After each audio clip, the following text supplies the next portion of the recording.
salaamaaleykum mbokk internet yi Senfootball TV nuyu naa leen bu baax jeex leen di am mbégte saa su ne dafa leen vidéo mbokk yi tey comme ni ngeen gisee damay ñëw wax si équipe nationale du Sénégal ba tey mën nañu qualifier donc ñoo ngi wax ne 72% de chance sax la Sénégal am pour qualifier mais lii yëpp mënoon nañ ci bañ a fekk billaay ku ma waxoon ñun lii la ñuy xaar pour mën a qualifier dama naan non mënul nekk quoi moo tax ku mere équipe nationale bi wala mere Pape Thiaw rek am na lu ko waral quoi on le respecte beaucoup jox nañu coupe d'Afrique mais on est en coupe du monde quoi tu représentes l'Afrique billaay ñu ne léegi da nga fi nekk di compter donc c'est franchement dommage quoi man moom je vous dis honnêtement man mi yéen a ngi dégg sama voix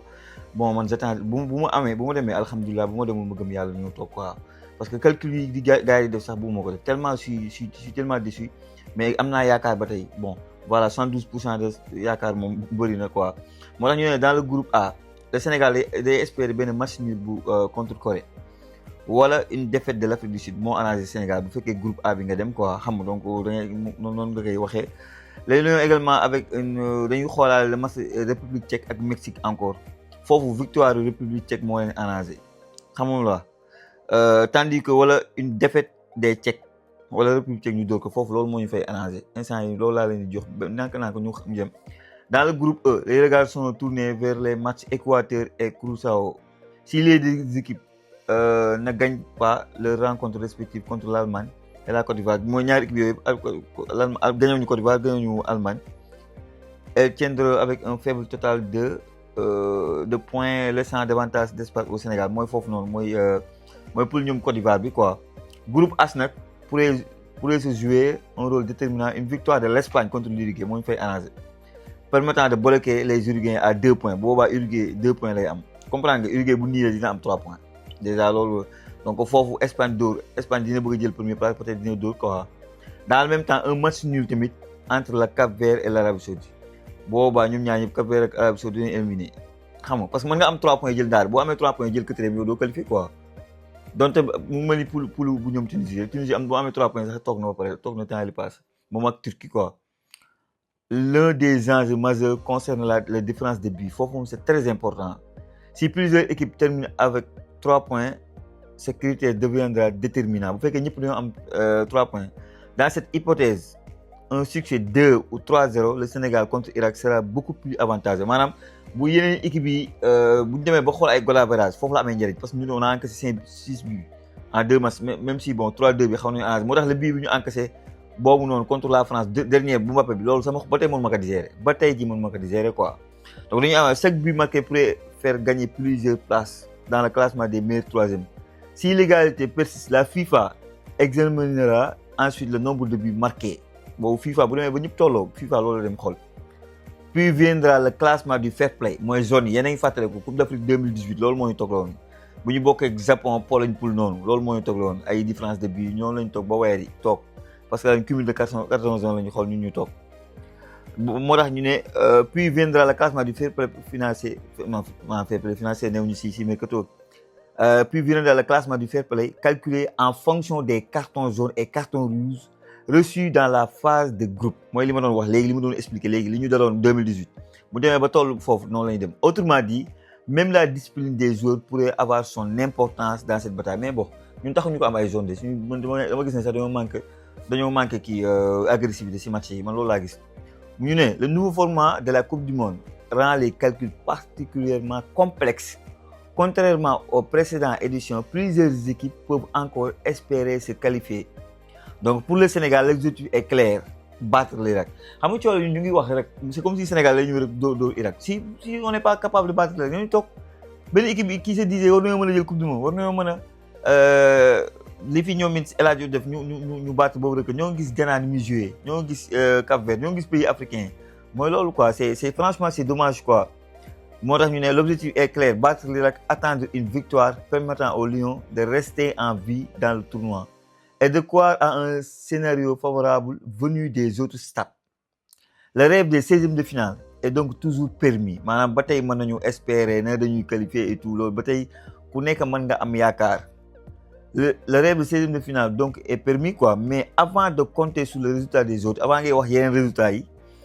donc avant il faut gagner mon frère le rêve des 16e de finale est donc permis, mais avant de compter sur les autres résultats, les Lions devront d'abord accomplir leur mission, prendre les 3 points face à l'Irak. c'est la condition indispensable pour continuer à espérer et prolonger l'aventure mënoo am un point de qualifié mënta ne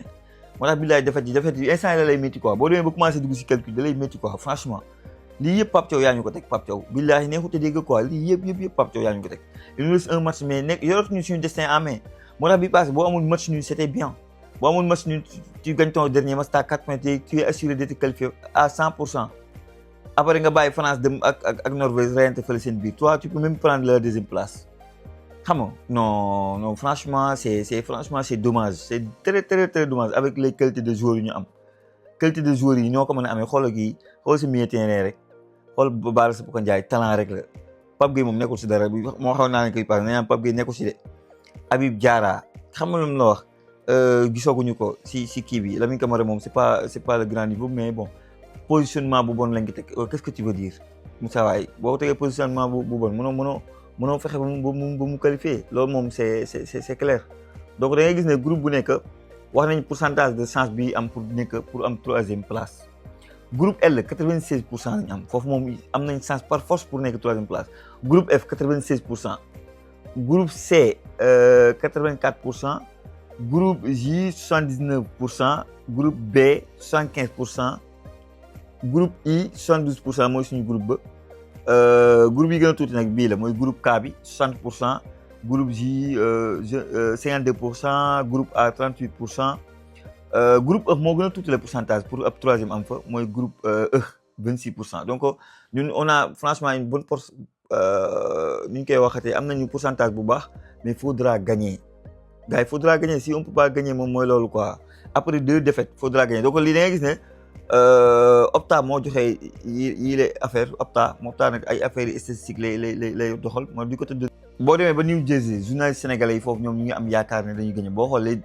des journalistes sénégalais gardant toujours l'espoir des Lions de se qualifier au second tour de la Coupe du Monde 2026 malgré les 2 renvers contre la France et la Norvège mooy les journalistes yi fi nekk ñoom ñooy wax seen xalaat nii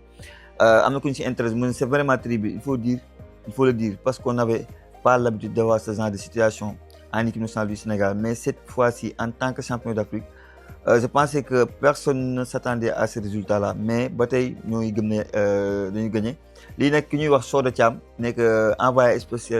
envoyé spécial de la radio RFM donc moom mooy wax loolu mooy yaakaarul woon ne lu mel nii dina dal Sénégal mais faut l'accepter et avancer moom que c'est waxul ñu bëri wax nañu mais aujourd'hui donc mardi vous avez vu pour cette séance de cadre comme Sadio Mané Kalidou Koulibaly et Moussa Niakhaté entre autres cela veut dire que aussi ont envie de faire un très bon résultat moom ni mu leen gisee entraînement ñoo ngi daw ñoo ngi reyante mooy les cadres mais moom pour man les cadres faut tourner la page faut donner la chance aux jeunes c'est aux jeunes de jouer on n'a qu'à laisser ces cadres là ces cadres on les a donné 2 bons matchs yi ñu leen gën a yaakaar ils n'ont pas fait un bon résultat Sadio Gana Koulibaly doit être sur le banc au prochain match man loolu laa gëm gars yi si vous êtes d'accord avec moi dites-moi mais pour man loolu mooy dëgg